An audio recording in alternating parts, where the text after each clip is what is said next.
But this is what they do. It's amazing. Now, that's one of my favourites, if you get this information today, you never have to pay a TV licence ever again.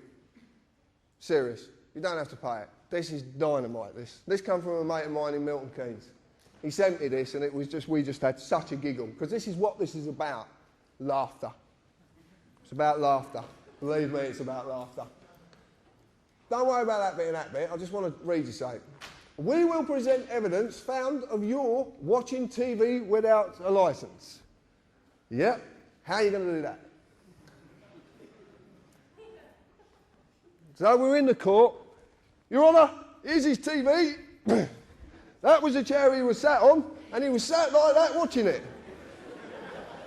Your Honour, I was outside the window with the video cam, and I caught him. What a load of bollocks.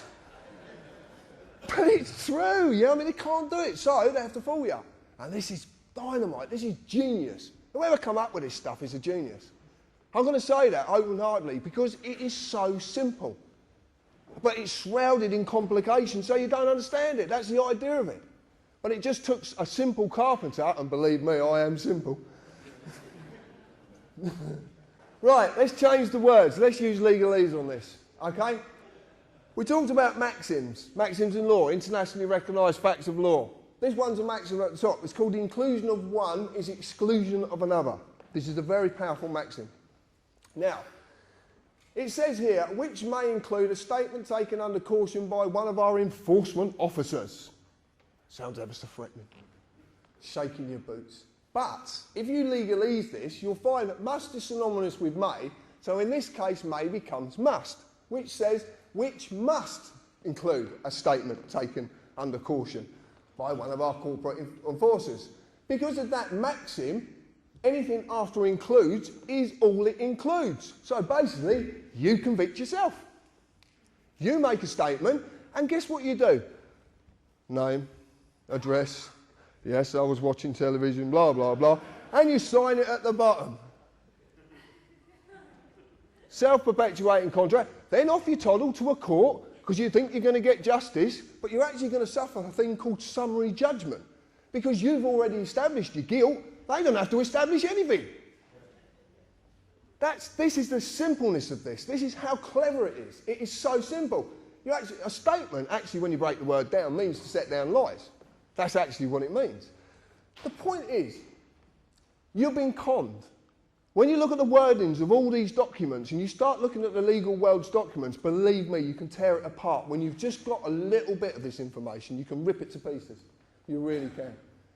So watch for this. When you look at their documents, watch for this. Summons is a deception as well. Summons is synonymous with invitation. So you're actually being invited because you can't be forced. That's why must is synonymous with may, because you can't be forced. You can't be forced into a contract. They can't force you into it. Because it's not law, you can't be forced. So they have to trick you, deceive you. This is a classic one. They are inviting a legal person to a corporate place of business. And believe me, they are corporate places of business. They really are. The legal person is just a birth certificate, a piece of paper. So if they ask you to go to court next time, send them the birth certificate and tell them to crack on.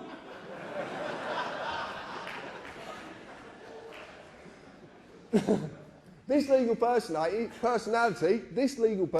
was created by the United Kingdom Corporation. The history of this document is very, very simple. In 1856, the GRO was incorporated. In 1857, birth certificates came out.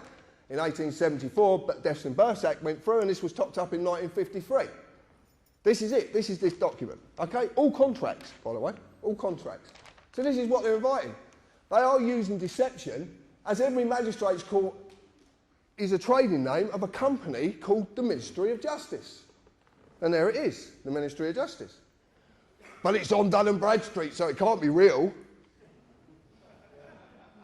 Oh, okay then. So, but they're trading as a magistrate's court. So, if you're on Dun & Bradstreet, you can buy a report. So we bought one. And there you go. Ministry of Justice, Selborne House, it's all there. Line of business, government department. That's interesting for a start. And they trade as the Asylum Immigration Tribunal, Magistrates' Courts and the Public Trustees Office. I've highlighted really what I found significant because who owns this business? No parent company. Now that's interesting. In the business world, if there is no parent company, that means they are a parent company. And it's obvious because they're trading in their name. So they're the parent company of all them businesses. Every single one of them. Who are the directors? Lord Faulkner. If you don't know anything about Lord Faulkner, have a look at him and have a look at his brother as well. Very, very interesting. Are there any significant legal proceedings, events against this business? A county court judgment was registered against this business on the 16th of the 12th, 2008.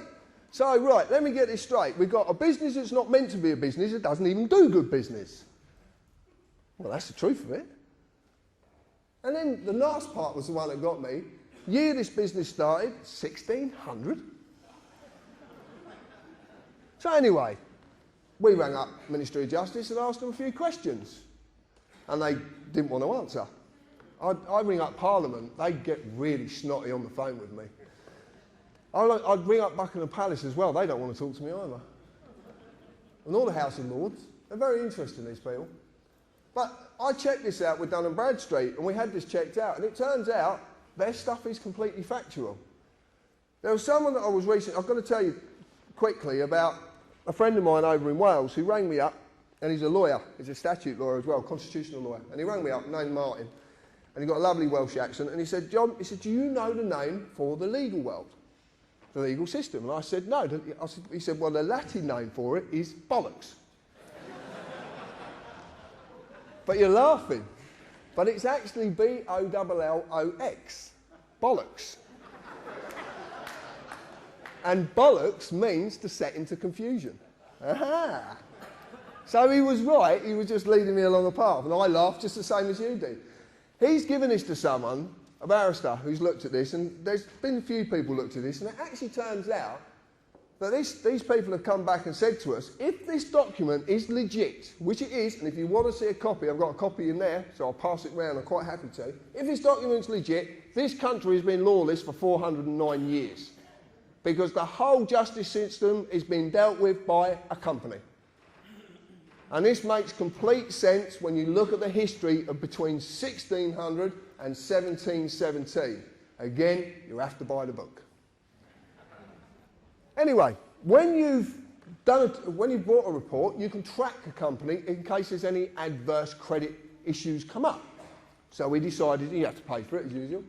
And it turns out that payment performance of the Asylum Immigration Tribunal had gone down to 31 days. And it's actually a blue star, which is pretty bad in Dun & Bradstreet. Basically saying, don't do business with these people.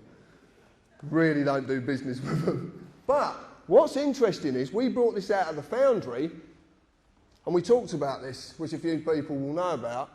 About 2 weeks afterwards, there was a little fire in the city. Guess what building burnt down? The Asylum Immigration Building. That building broke down. And all the records. Rather convenient, isn't it? It just shows you. There's so much you don't realise that's going on. But this is all heading in a direction which I'm going to get to rather quickly because I'm running out of time. I want to talk about deception of the name because this is very important. If I go to a court, as I've just shown you, a corporate place of business, as the accused, if you go into a court, you're the accused. Point blank, you're the accused. I would be asked to confirm my name. They even would presume to know who I am. The reason they know who I am is because I would have been an idiot beforehand and wrote a statement. So my name is on the top of the statement. So simple. And it is the full name entered on my birth certificate, the legal person. Mr. and the titles are just the legal status of the personality. And I've never been asked for that. I've never got asked for it once.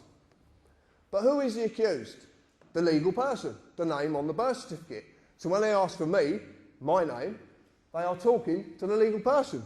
Not me, but why? If you understand any of this, this is the only slide I would have to show you. This is all I would have to show you. I'm going to grab this. Right. Legal is in for money. This stuff. Pieces of paper. That's all it's about. Pieces of paper. Nothing else, nothing more. Law is about us. We're natural. Okay? Words of substance, words of nature. So if you look at this, legal is in form only, person. A man or a woman is a substance of words of nature. Legal is the antithesis of moral or natural. It's the exact opposite. Nothing can exist in the legal world unless a piece of paper says it exists. That's its legal personality. So when they ask for my name, they are not talking to me, the man, because as a man, I cannot exist in the legal world. It's so bloody obvious. I can't exist in it. I'm a thing. Unless I've got a piece of paper to say what I am. You don't know what he is. Where's the piece of paper? It's true. I can...